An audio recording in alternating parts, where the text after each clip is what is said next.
আধ্যাত্মিক জগতে সকলকে জানাই আমার অভিনন্দন। আজকের আলোচ্য বিষয় শঙ্খ।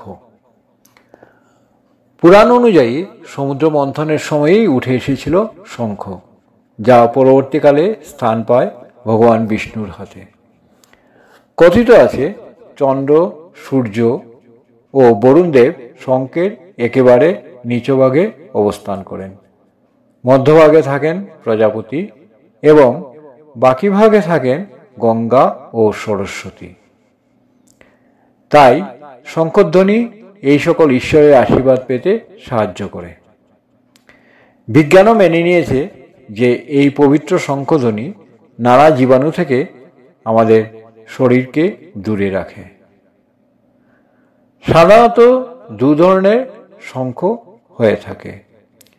এক প্রকার শঙ্খ যা পুজোতে বাজানো হয় এবং অন্যটি জল শঙ্খ, যা দুধ দিয়ে ধুয়ে পূজাস্থানে রাখা হয়, যেটিকে শঙ্খপাণীও বলা হয়ে থাকে, যার আকার অপেক্ষাকৃত ছোট। তাতে মূলত গঙ্গাজল রাখা হয়ে থাকে।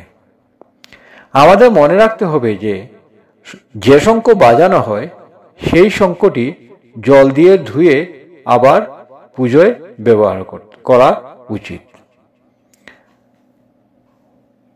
শঙ্খ কেনার সময় একই সঙ্গে দু ধরনেরই শঙ্খ কিনবেন।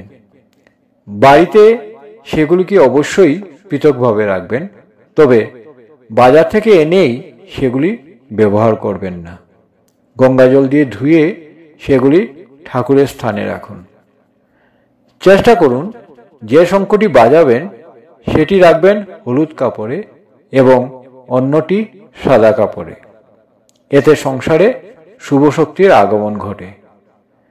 হিন্দু শাস্ত্র মতে দেবাদিদেব শিবের মাথার উপরের দিকে কোথাও শঙ্খ রাখবেন না। শঙ্খের জল যেন শিবের মূর্তি বা শিবলিঙ্গে না পড়ে। শঙ্খটি এমনভাবে রাখবেন যাতে তার সুচল দিকটা ভগবানের দিকে থাকে। সবচেয়ে ভালো হয় যদি শঙ্খের উপরে একটি স্বস্তিক চিহ্ন এঁকে দিতে পারেন। আলাদা করে কি শঙ্খের পুজো করা যায়? যদি না করেন তবে সোমবার করে শঙ্খের পুজো অবশ্যই করা যায়।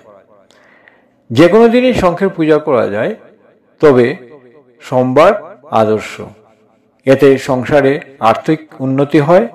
পরিবারের কল্যাণের জন্য প্রতিদিন সকালে স্নান করে শঙ্খধ্বনি দিতে পারেন, তবে শঙ্খ বাজানোর পর অবশ্যই তা ধুয়ে রাখুন।